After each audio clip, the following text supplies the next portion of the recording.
யாராக இருந்தாலும் இந்த 3 பொருட்களை மட்டும் யார்கிட்டையும் இல்லை அப்படின்னு மட்டும் சொல்லாமல் இருக்கணும். தீராத வறுமை ஏற்படும், பண கஷ்டம் வரும் அப்படிங்கிறத பற்றி இந்த பதிவில் நம்ம தெரிஞ்சுக்கலாம்.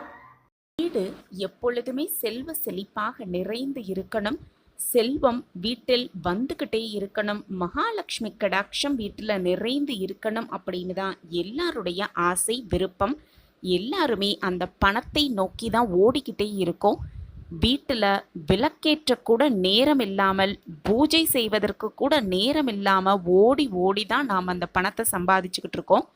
தினமுமே காலையும் மாலையும் வீட்டில் விளக்கேற்றி பூஜை புலஸ்காரம் செஞ்சோன்னா நிச்சயமாக வீடு மகாலட்சுமி கடாட்சத்தோடு இருக்கும் அப்படிங்கிறதுல எந்த ஒரு சந்தேகமுமே கிடையாது. ஆனால் தினமுமே மாலை நேரத்திலாவது வீட்டில் ஒரு விளக்கு கூட ஏற்றி வைப்பதற்கு ஆள் இல்லாமல் சூழ்நிலையில தான் இப்போ நம்ம வாழ்ந்துக்கிட்டு இருக்கோம். கணவன் மனைவி 2 பேருமே வேலைக்கு போகிற இந்த சூழ்நிலையில் என்னதான் நம்ம பணத்தை தேடி தேடி ஓடி ஓடி போய் கொண்டு வந்து வீட்டில் சேர்த்தாலும் கூட வீட்டில் தரித்திரியம் எப்பொழுதுமே நிலைத்து இருக்குது. கஷ்டம் வந்துக்கிட்டே இருக்கு. வர்ற பணம் நிலைப்பதே இல்லை. பணம் ஏதாவது ஒரு வழியில் செலவாய்க்கிட்டே இருக்கு அப்படின்னு கஷ்டப்படுறவங்க, வேதனைப்படுறவங்க தான் இந்த காலத்தில் நிறைய பேர் இருக்காங்க. அப்படி நம் வீட்டில் இருக்கும் தரித்திரியமெல்லாம் நீங்கி வீட்டில் லக்ஷ்மி கடாட்சம் பெருகணும் அப்படின்னா, வர்ற பணம் நிலைத்திருக்கணும் அப்படின்னா, ஏதாவது ஒரு ரூபத்தில் செல்வம் நமக்கு சேர்ந்து கொண்டே இருக்கணும், வீடு எப்பொழுதுமே சுபிக்ஷமாக இருக்கணும் அப்படின்னு ஆசைப்படுறவங்க இந்த ஒரு 3 விஷயத்தை யாரிடமும் இல்லை அப்படின்னு சொல்லாமல் இருந்தாலே போதும். நம் வீடு எப்பொழுதும் செல்வ செழிப்பு, சந்தோஷம், மகிழ்ச்சி, ஆனந்தம் நிறைந்த வீடாகவே மாறிவிடும். காலையில் பொதுவாக எல்லார் வீட்லேயுமே அவசர அவசரமாக கிளம்பிட்டு இருப்பாங்க. அப்படி கிளம்பும் பொழுது யாராவது ஒருத்தவங்க சில்லறை காசு இருந்தால் கொடுங்க அப்படின்னு இன்னொருத்தவங்கள்ட்ட கேட்கும் பொழுது மற்றவர்கள் கண்டிப்பாக அதை இல்லை அப்படின்னு சொல்லவே கூடாது. சில்லறை காயினும் மகாலட்சுமியின் அம்சம்தான், அதுவும் செல்வம் தான். இந்த மகாலட்சுமியின் அம்சம் நிறைந்த அந்த சில்லறை காயினை கூட இல்லைன்னு சொல்லாமல் தேடி எடுத்து தரேன் அப்படின்னு சொல்லி நல்ல வார்த்தைகளாக அதை சொல்லணும். நம்ம கையில் எப்பெல்லாம் சில்லறை காயின் கிடைக்குதோ அதை ஒரு சின்ன பாக்ஸ்லையோ இல்லை பர்ஸ்லையோ போட்டு பொதுவான ஒரு இடத்துல வைத்துக்கலாம். அப்படி வச்சுக்கிட்டோன்னா காலையில் அவசரத்தில் கிளம்பும் பொழுது யாராவது சில்லறை கேட்டாங்கன்னா அதிலிருந்து எடுத்து அவங்களுக்கு அதை கொடுக்க அது ரொம்பவே உபயோகமாக இருக்கும்.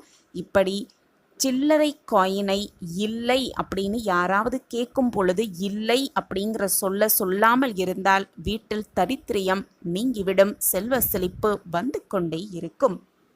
அடுத்ததாக பார்த்தோன்னா, வீட்டில் பள்ளி செல்லும் குழந்தைகள் இருந்தாங்கன்னா எப்பொழுதுமே ஸ்டேஷ்னரி சம்பந்தமான பொருட்கள் 1க்கு 2 வீட்டில் வாங்கி வைக்கிறது ரொம்பவே சிறப்பு.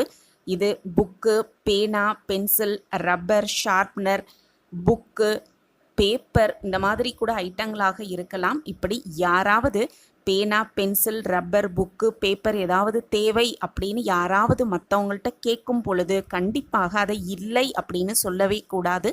ஏன்னா ஸ்டேஷ்னரி ஐட்டம்ஸ் எல்லாமே குருவின் அம்சம்.